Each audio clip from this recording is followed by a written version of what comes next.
Hello my viewers, welcome back to my channel. Last video में हमने औरंगजेब तक complete करा था।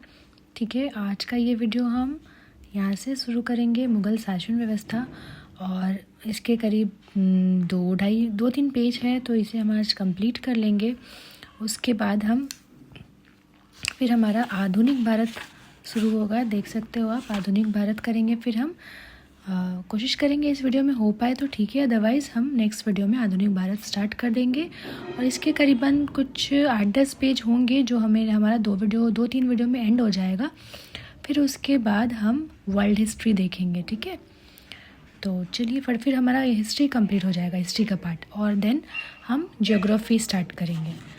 तो चैनल पे बने रहें ताकि आपको कंप्लीट वीडियोस, सारी सीरीज़ मिलती रहे टाइम टू टाइम, और आपका सिलेबस भी कंप्लीट हो पाए। ठीक है, और चैनल पे नए हो तो सब्सक्राइब कर लीजिएगा। वीडियोस पसंद आ रही हो, हेल्प मिल रहा हो तो लाइक करना ना भूलें, और जितना हो सके वीडियोस को शेयर करें ताकि और भी एस्पिरेंट्स को हेल्प मिल सके। अगर पीडीएफ चाहिए तो आप उसके लिए भी मुझे कमेंट करके बताना, आपको फ्री पीडीएफ भी अवेलेबल हो जाएगी। ओके, तो चलिए आज का वीडियो शुरू करते हैं। एक नोटबुक लेकर बैठ जाइए। मैं हर बार कहती हूँ, एक नोटबुक लेकर बैठ जाइए। जो भी इम्पोर्टेंट पॉइंट्स है आप नोट डाउन कर लो। अगर पॉसिबल नहीं है तो आप स्क्रीनशॉट्स ले लो, या फिर आप मुझे कमेंट करो, आपको पीडीएफ अवेलेबल हो जाएगी। ठीक है, चलिए। मुगल शासन व्यवस्था। मंत्री परिषद को विजारत कहा जाता था। ठीक है, मंत्री परिषद को विजारत कहा जाता था मुगल शासन व्यवस्था में।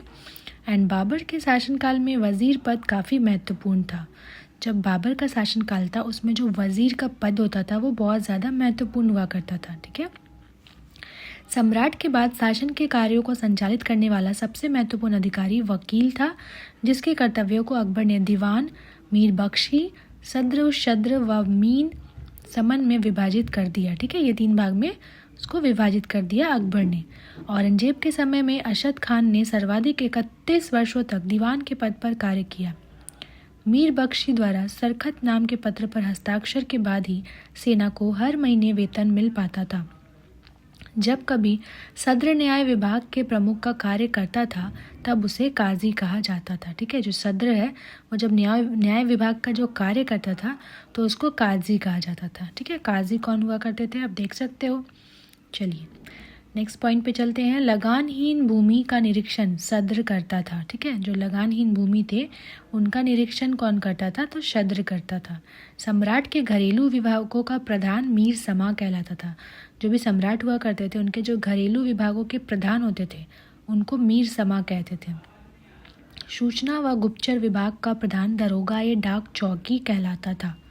ठीक है, जो भी सूचना वगैरह या गुप्तचर जो भी न्यूज़ वगैरह दिया करते थे ना, तो उनको कहा जाता था दरोगा या डाक चौकी। ठीक है, शरीयत के प्रतिकूल कार्य करने वालों को रोकना, आम जनता के दुष्चरित्रता से बचाने का कार्य मोतशीब नामक अधिकारी करता था। तो देखो सबका नाम दिया गया, कौन क्या काम करता था, है ना, तो ये नाम भी याद रखने होंगे।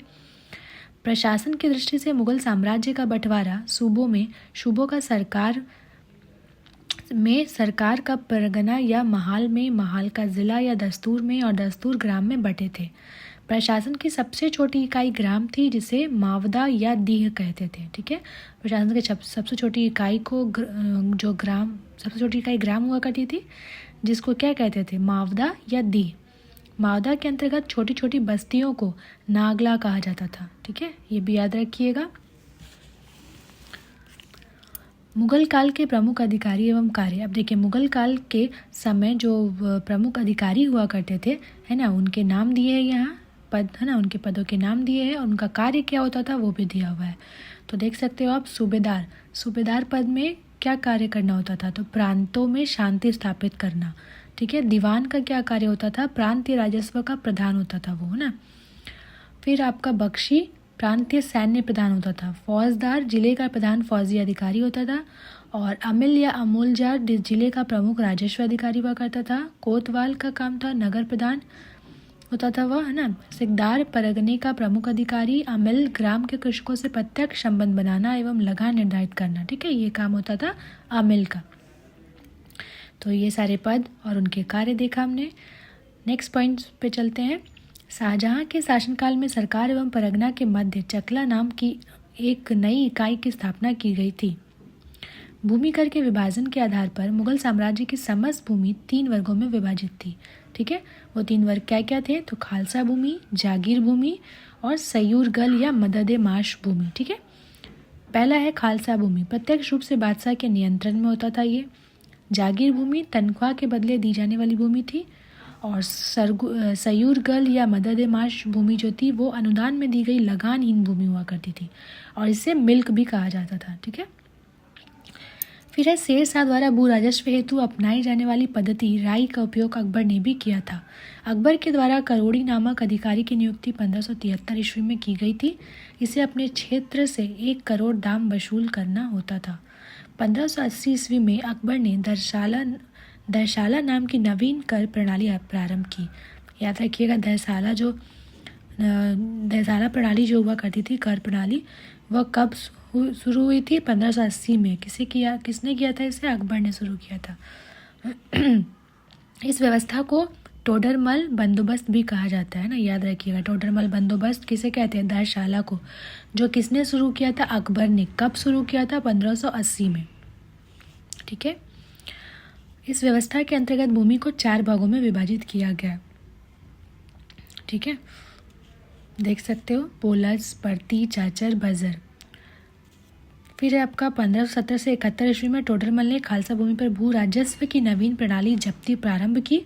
इसमें कर निर्धारण की 2 श्रेणी थी, एक को तख्शीस एवं दूसरे को तहसील कहते थे ना, याद रखिएगा। तहसील और तख्शील किसे कहते थे? औरंगजेब ने अपने शासनकाल में नस्क प्रणाली को अपनाया और भू राजस्व की राशि को उपज कर आधा कर दिया। मुगल काल के में कृषक 3 वर्गों में विभाजित थे। जो कृषक थे वो मुगल काल में 3 भागों में बटे थे ना। वो 3 भाग क्या क्या थे? खुदकाश्त, पाहीकाश्त और मुजारियन। तो खुदकाश्त ये किसान उसी गांव की भूमि पर खेती करते थे जहाँ के वे निवासी थे। ठीक है, खुदकाश्त किसान कैसे होते थे? वो वैसे किसान हुआ करते थे जो अपनी ही भूमि में खेती करते थे ना, जहाँ वो रहते थे। फिर है पाहीकाश्त, ये दूसरे गांव जाकर कृषि कार्य करते थे। और मुजारियन जो थे वो खुदकाश्त कृषकों से भूमि किराए पर लेकर कृषि कार्य करते थे ना। ये खुदकाश्त जो किसान थे उनका भूमि को ये किराए पर लेते थे और उसमें अपनी खेती करते थे। तो याद रहेगा ये। चलिए, मुगल काल में नील उत्पादन के प्रसिद्ध केंद्र आगरा थे, भरतपुर के बयाना तथा गुजरात में सरखेज थे। ठीक है, यहाँ पे नील का उत्पादन होता था ये तीनों जगह में। सबसे उत्तम प्रकार का नील बयाना क्षेत्र एवं सरखेज में पैदा होता था, तो ये भी याद रखिएगा।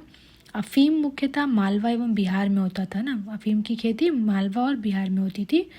और शोरा उत्पादन का प्रमुख केंद्र बिहार था। कपड़ा उद्योग के अंतर्गत ददनी प्रथा का प्रचलन था। इसका तात्पर्य कारीगरों को अग्रिम भुगतान से था। ददनी प्रथा क्या है?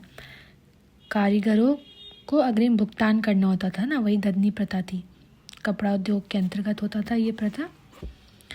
फिर उत्तम श्रेणी का ऊनी वस्त्र और शाल कश्मीर तथा लाहौर में तैयार होता था। मुगल काल में रुपए की सर्वाधिक ढलाई औरंगजेब के समय में हुई। आना सिक्के का प्रचलन शाहजहां ने करवाया। जहांगीर ने अपने समय में सिक्कों पर अपनी आकृति बनवाई, साथ ही उस पर अपना एवं नूरजहां का नाम अंकित करवाया। फिर है मुगल कालीन लगान वसूल करने की व्यवस्थाएं। देखिए, ये भी देख सकते हो, गल्ला बख्शी, नशक और जब्ती। ठीक है, ये सब क्या थी? तो ये लगान वसूल करने की व्यवस्थाएं थी ना। गल्ला बख्शी में क्या होता था? इसमें फसल का कुछ भाग सरकार द्वारा ले लिया जाता था। नशक में क्या होता था? इसमें खड़ी फसल के आधार पर लगान का अनुमान लगाकर फसल कटने पर उसे ले लिया जाता था, और यह व्यवस्था बंगाल में थी। और जब्ती में क्या होता था कि इसमें बोई गई फसल के आधार पर लगान का निश्चय किया जाता था, जो नगद लिया जाता था। ठीक है, फिर है सबसे बड़ा सिक्का सशब सोना का था। स्वर्ण का सबसे प्रचलित सिक्का इलाही था। फिर है मुगलकालीन सिक्के। मुगलकालीन सिक्के क्या कहते हैं? देखिए, मुहर, संशब, इलाही, रहस, अतमाह, बिनशात, रुपया, जलाली। ठीक है, ये सब क्या थे? मुगलकालीन सिक्कों के नाम थे ना। देख सकते हो आप, चाहो तो स्क्रीनशॉट ले लो। मैं 1 सेकंड के लिए पॉज कर रही हूँ, आप स्क्रीनशॉट ले लो। चलिए, नेक्स्ट पॉइंट देखते हैं। मुगलकालीन अर्थव्यवस्था का आधार चांदी का रुपया था। दैनिक लेन देन के लिए तांबे के दाम का प्रयोग होता था। 1 रुपये में 40 दाम होते थे। मुगल सेना 4 भागों में विभक्त थी, ठीक है। पैदल सेना, घुड़सवार सेना, तोपखाना और हाथी सेना, याद रखिएगा ये भी। मुगलकालीन सैन्य व्यवस्था पूर्णतः मनसबदारी प्रथा पर आधारित थी और इसे अकबर ने प्रारंभ किया था ना। मुगलकालीन व्यवस्था में मनसबदारी प्रथा होती थी और इसको प्रारंभ किसने किया था? अकबर ने। 10 से 500 तक मनसब प्राप्त करने वाले मनसबदार, 500 से 2500 तक मनसब प्राप्त करने वाले को उमरा और 2500 से ऊपर तक जो मनसब प्राप्त करते थे उन्हें अमीर आजम कहते थे ना, याद रखिएगा ये तीनों नाम। फिर है जात से व्यक्ति के वेतन एवं प्रतिष्ठा का ज्ञान होता था। सवार पद से घुड़सवार दस्तों की संख्या का ज्ञान होता था। फिर इंपॉर्टेंट नोट देखते हैं। अकबर के शासनकाल में 29 ऐसे मनसबदार थे जो 5000 जात की पदवी के थे। औरंगजेब के शासनकाल तक ऐसे मनसबदारों की संख्या 79 थी। जहांगीर के सवार पद पे 2 अम्पा एवं शी अम्पा की व्यवस्था की। सर्वप्रथम यह पद महाबत खां को दिया गया, ठीक है। फिर ये सारे उतने इंपॉर्टेंट नहीं है तो इसको मैं स्किप कर रही हूँ। नेक्स्ट पॉइंट देखते हैं हम। फिर है मराठों का उत्कर्ष, ये थोड़ा इम्पॉर्टेंट है, इसे देखेंगे हम। मराठा साम्राज्य का संस्थापक शिवाजी थे। शिवाजी का जन्म 6 अप्रैल 1627 में सिवनेर दुर्ग में हुआ था। शिवाजी के पिता का नाम शाहजी भोसले एवं माता का नाम जीजाबाई था। शाहजी भोसले की दूसरी पत्नी का नाम तुकाबाई मोहिते था। शिवाजी के गुरु कोंडवदेव थे। आध्यात्मिक क्षेत्र में शिवाजी के आचरण पर गुरु रामदास का काफ़ी प्रभाव था। शिवाजी का विवाह साईबाई निम्बालकर से 1640 में हुआ। शाहजी ने शिवाजी को पूना की जागीर प्रदान कर स्वयं बीजापुर रियासत में नौकरी कर ली। अपने सैन्य अभियान के अंतर्गत 1644 में शिवाजी ने सर्वप्रथम बीजापुर के तोरण नामक पहाड़ी किले पर अधिकार किया। 1656 में शिवाजी ने रायगढ़ को अपनी राजधानी बनाया। शिवाजी को राजा की उपाधि औरंगजेब ने दे दी। बीजापुर के सुल्तान ने अपने योग्य सेनापति अफजल खां को सितंबर 1659 ईस्वी में शिवाजी को पराजित करने के लिए भेजा। शिवाजी ने 10 नवंबर 1659 को अफजल खां की हत्या कर दी। शिवाजी ने सूरत को 1664 ईस्वी में 1670 ईस्वी में लूटा, ठीक है। सूरत को शिवाजी ने कब लूटा था? 1664 ईस्वी एवं 1670 ईस्वी में लूटा था। पुरंदर की संधि 1665 ईस्वी में महाराजा जयसिंह एवं शिवाजी के मध्य संपन्न हुई। 1672 ईस्वी में शिवाजी ने पन्हाला दुर्ग को बीजापुर से छीना। 5 जून 1674 ईस्वी को शिवाजी ने रायगढ़ में वाराणसी के प्रसिद्ध विद्वान श्री गंगा भट्ट द्वारा अपना राज्याभिषेक करवाया। मूल रूप से गंगा भट्ट महाराष्ट्र का एक सम्मानित ब्राह्मण था जो लंबे समय से वाराणसी में रह रहा था।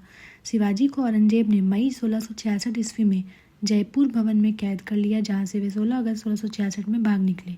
मात्र 53 वर्ष की आयु में 3 अप्रैल 1680 को शिवाजी की मृत्यु हो गई। शिवाजी के मंत्रिमंडल को अष्टप्रधान कहा जाता था। अष्टप्रधान में पेशवा का पद सर्वाधिक महत्वपूर्ण एवं सम्मान का होता था। शिवाजी ने दरबार में मराठी को भाषा के रूप में प्रयोग किया। शिवाजी की सेना 3 महत्वपूर्ण भागों में विभक्त थी, ठीक है। पागा सेना, सिलहदार और पैदल सेना। पागा सेना जो थी वो नियमित घुड़सवार सैनिक थे। सिलहदार अस्थायी घुड़सवार सैनिक और पैदल सेना हुआ करती थी, ठीक है। ये 3 तरह की सेना हुआ करती थी शिवाजी को तोपों अंग्रेजों ने प्रदान की थी। मराठा राज्य के अंतर्गत 2 प्रकार के क्षेत्र होते थे, स्वराज और मुगदई। स्वराज जो क्षेत्र प्रत्यक्ष था मराठों के नियंत्रण में थे उन्हें स्वराज क्षेत्र कहा जाता था। और मुगदई यह वह क्षेत्र था जिसमें वे चौथ एवं सरदेशमुखी वसूल करते थे, ठीक है। नोट देखेंगे, चौथ एवं सरदेशमुखी स्वराज से नहीं लिए जाते थे बल्कि उन जगहों से लिए जाते थे जहां मुगल या दक्कनी राजाओं का शासन था। चौथ भू राजस्व का 1/4 था जो मराठों के उस क्षेत्र पर आक्रमण नहीं करने के लिए दिया जाता था। सरदेशमुखी 10% का अतिरिक्त अधिभार था जो उस क्षेत्र से लिया जाता था जो मुगलों के अधीन पर था, पर मराठा उस पर दावा करते थे। फिर महाराष्ट्र के प्रमुख संत देख सकते हो आप कौन कौन थे। ज्ञानदेव या ज्ञानेश्वर, फिर नामदेव, एकनाथ, तुकाराम, रामदास, ये सारे महाराष्ट्र के प्रमुख संत थे। फिर अगला है अष्टप्रधान। अष्टप्रधान में देखेंगे पेशवा जो प्रधानमंत्री हुआ करते थे उनको पेशवा कहते थे उस समय। फिर सरिये नौबत सेनापति को कहा जाता था। अमात्य राजस्व मंत्री को कहते थे। वाकाई निर्विश और चिटनीस, सुमंत, पंडित राज और न्यायाधीश, तो तो ये सारे अष्टप्रधान कहलाते थे। नेक्स्ट पॉइंट देखेंगे, शिवाजी की कर व्यवस्था मलिक अंबर की कर व्यवस्था पर आधारित थी। शिवाजी ने रस्सी द्वारा माप की व्यवस्था के स्थान पर काठी एवं मानक छड़ी के प्रयोग को आरंभ किया। शिवाजी ने 1669 में अन्नाजी दत्तो द्वारा व्यापक भूमि सर्वेक्षण करवाया। शिवाजी के समय कुछ उपज का 33% भाग राजस्व के रूप में वसूला जाता था, जो बढ़कर 40% हो गया था। शिवाजी ने मुगल व्यापारी केंद्र सूरत को दो बार लूटा था। ठीक है, कब लूटा था? 1664 में और 1670 में। फिर है शिवाजी के उत्तराधिकारी। शिवाजी का उत्तराधिकारी संभाजी थे। संभाजी ने उज्जैन के हिंदी एवं संस्कृत के प्रकांड विद्वान कवि कलश को अपना सलाहकार नियुक्त किया। मार्च 1689 ईस्वी को मुगल सेनापति मुखर्रब खान ने संगमेश्वर में छिपे हुए संभाजी एवं कवि कलश को गिरफ्तार कर लिया और उसकी हत्या कर दी थी। संभाजी के बाद 1689 ईस्वी में राजाराम को नए छत्रपति के रूप में राज्याभिषेक किया गया। राजाराम ने अपनी दूसरी राजधानी सतारा को बनाया। ठीक है, शिवाजी का उत्तराधिकारी भी याद रखिएगा, ये ना संभाजी थे। फिर है अगला देखते हैं हम, शिवाजी के किले की सुरक्षा के लिए नियुक्त अधिकारी क्या थे? शिवाजी का जो किला था उनकी सुरक्षा के लिए जो अधिकारी नियुक्त किए गए थे वो कौन कौन थे? देखिए, तो हवलदार है ना, सरे नौबत और सवनीश हुआ करते थे। हवलदार किले की आंतरिक व्यवस्था की देखरेख करते थे। सरे नौबत किले की सेना का नेतृत्व करते थे और सवनीश जो होते थे वो किले की अर्थव्यवस्था, पत्र व्यवहार एवं भंडार की देखरेख किया करते थे। राजाराम मुगलों में से संघर्ष करता हुआ 2 मार्च 1700 में मारा गया। राजाराम की मृत्यु के बाद उसकी विधवा पत्नी ताराबाई अपने 4 वर्षीय पुत्र शिवाजी द्वितीय का राज्याभिषेक करवाकर मराठा साम्राज्य की वास्तविक संरक्षिका बन गई। 1707 में औरंगजेब की मृत्यु के बाद संभाजी के पुत्र शाहू भोपाल के निकट मुगल शिविर से वापस महाराष्ट्र आया। शाहू एवं ताराबाई के बीच 1707 ईस्वी में खेड़ा का युद्ध हुआ, जिसमें शाहू विजयी हुआ। शाहू ने 22 जनवरी 1708 ईस्वी में सतारा में अपना राज्याभिषेक करवाया। शाहू के नेतृत्व में नवीन मराठा साम्राज्यवाद के प्रवर्तक पेशवा लोग थे, जो शाहू के पैतृक प्रधानमंत्री थे। पेशवा पद पहले पेशवा के साथ ही वंशानुगत हो गया था। पेशवा पुणे में रहता था। 1713 ईस्वी में शाहू ने बालाजी विश्वनाथ को पेशवा बनाया। इनकी मृत्यु 1720 ईस्वी में हुई। इसके बाद पेशवा बाजीराव प्रथम हुए। पेशवा बाजीराव प्रथम ने मुगल साम्राज्य की कमज़ोर हो रही स्थिति का फायदा उठाने के लिए शाहू को उत्साहित करते हुए कहा कि आओ हम इस पुराने वृक्ष के खोखले तने पर प्रहार करें, शाखाएं तो स्वयं गिर जाएगी। हमारे प्रयत्नों से मराठा पताका कृष्णा नदी से अटक कर फहराने लगेगी। उत्तर में शाहू ने कहा, निश्चित रूप से ही आप इसे हिमालय के पार गाड़ देंगे। निसंदेह आप योग्य पिता के योग्य पुत्र हैं। फिर है पालखेड़ा का युद्ध। पालखेड़ा का युद्ध कब हुआ था? 7 मार्च 1728 ईस्वी में बाजीराव प्रथम एवं निजामुल मुल्क के बीच हुआ था, ये याद रखिएगा, जिसमें निज़ाम की हार हुई थी। निज़ाम के साथ मुंगी सिवा गांव की संधि हुई। दिल्ली पर आक्रमण करने वाला प्रथम पेशवा बाजीराव प्रथम था। ठीक है, दिल्ली पर जो आक्रमण करने वाला प्रथम पेशवा कौन था? तो पेशवा बाजीराव प्रथम, जिसने 29 मार्च 1737 को दिल्ली पर धावा बोल दिया था। उस समय मुगल बादशाह मोहम्मद दिल्ली छोड़ने के लिए तैयार हो गया था। बाजीराव प्रथम मस्तानी नामक महिला से संबंध होने के कारण चर्चित रहा। ठीक है, बाजीराव प्रथम जो है वो मस्तानी नामक महिला से संबंध होने के कारण वो चर्चित रहा था। ठीक है, फेमस रहा था। 1740 ईस्वी में बाजीराव प्रथम की मृत्यु हो गई। बाजीराव प्रथम की मृत्यु के बाद बालाजी बाजीराव 1740 ईस्वी में पेशवा बना और 1750 ईस्वी में संगोला संधि के बाद पेशवा के हाथ में सारे अधिकार सुरक्षित हो गए। बालाजी बाजीराव को नाना साहेब के नाम से भी जाना जाता था। चलकी की संधि हैदराबाद के निजाम एवं बालाजी बाजीराव के मध्य हुई। बालाजी बाजीराव के समय में ही पानीपत का तृतीय युद्ध हुआ, जिसमें मराठों की हार हुई। इस हार को नहीं सह पाने के कारण बालाजी की मृत्यु 1761 ईस्वी में हो गई। अगला पॉइंट देखेंगे हम, माधवराव नारायण प्रथम 1761 में पेशवा बना। इसने मराठों की खोई प्रतिष्ठा को पुनः प्राप्त करने का प्रयास किया। माधवराव ने ईस्ट इंडिया कंपनी की पेंशन पर रह रहे मुगल बादशाह आलम द्वितीय को पुनः दिल्ली की गद्दी पर बिठाया। मुगल बादशाह अब मराठों का पेंशन भोगी बन गया। पेशवा नारायण राव की हत्या उसके चाचा रघुनाथ राव ने कर दी थी। पेशवा माधवराव नारायण द्वितीय की अल्पायु के कारण मराठा राज्य को देखरेख 12 भाई सभा नाम की 12 सदस्यों की एक परिषद करती थी। इस परिषद के 2 महत्वपूर्ण सदस्य थे, महादजी सिंधिया एवं नाना फडणवीस। नाना फडणवीस का मूल नाम बालाजी जनार्दन भानु था। अंग्रेज जेम्स ग्रांट डफ ने इन्हें मराठों का मैकियावेली कहा था। अंतिम पेशवा राघोवा का पुत्र बाजीराव द्वितीय था, जो अंग्रेजों की सहायता से पेशवा बना था। मराठों के पतन में सर्वाधिक योगदान इसी का था। यह सहायक संधि स्वीकार करने वाला प्रथम मराठा सरदार था। 1776 ईस्वी में पुरंदर की संधि हुई। इसके तहत कंपनी ने रघुनाथ राव के समर्थन को वापस ले लिया। प्रथम आंग्ल मराठा युद्ध ये कब हुआ था? तो इसका प्रथम युद्ध 1782 ईस्वी में सालबाई संधि के साथ खत्म हुआ, और द्वितीय आंग्ल मराठा युद्ध जो है वो 1803 से 5 ईस्वी में हुआ।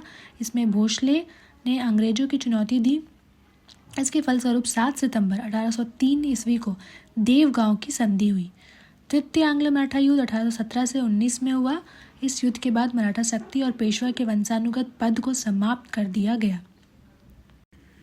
पेशवा बाजीराव द्वितीय ने कोरेगांव एवं अस्टी के युद्ध में हारने के बाद फरवरी 1818 ईस्वी में मेलकम के सम्मुख आत्मसमर्पण कर दिया। अंग्रेजों ने पेशवा के पद को समाप्त कर बाजीराव द्वितीय को पुणे से हटाकर कानपुर के निकट बिठूर में पेंशन पर जीने के लिए भेज दिया, जहां 1853 ईस्वी में इनकी मृत्यु हो गई। ठीक है, तो ये हमने कंप्लीट किया आज का ये टॉपिक हमारा पूरा, और नेक्स्ट वीडियो में हम शुरू करेंगे आधुनिक भारत। ठीक है, तो हमारा मिडिवल हिस्ट्री कंप्लीट हुआ यहाँ। फिर हम अगला देखेंगे आधुनिक भारत, ये हम शुरू करेंगे करीब 8-10 पेज का ये भी है, तो ये भी शायद 2-3 वीडियो में कंप्लीट हो जाएगा, और फिर उसके बाद हम वर्ल्ड हिस्ट्री करेंगे। ठीक है, फिर हमारा हिस्ट्री पूरा कंप्लीट हो जाएगा, हिस्ट्री का सिलेबस, एंड देन नेक्स्ट हम ज्योग्राफी स्टार्ट करेंगे। तो चैनल पे बने रहे इसके लिए, ताकि आपको टाइम टू टाइम सारी वीडियोज़ मिलती रहे। ठीक है, अगर आपको वीडियोज़ मेरी पसंद आ रही हो, इससे हेल्प मिल रहा हो, तो प्लीज़ लाइक कर देना, और जितना हो सके इस वीडियो को शेयर कीजिए। और प्लेलिस्ट भी मैंने बना रखा है, वो भी जाके देख सकते हो, उससे जाके आप प्रीवियस वीडियोस भी सारे देख सकते हो। और अगर PDF चाहिए आपको तो मुझे आप कमेंट करके बताना। ठीक है, मिलती हूँ नेक्स्ट वीडियो में नेक्स्ट टॉपिक के साथ। Till then take care, bye bye and thanks for watching.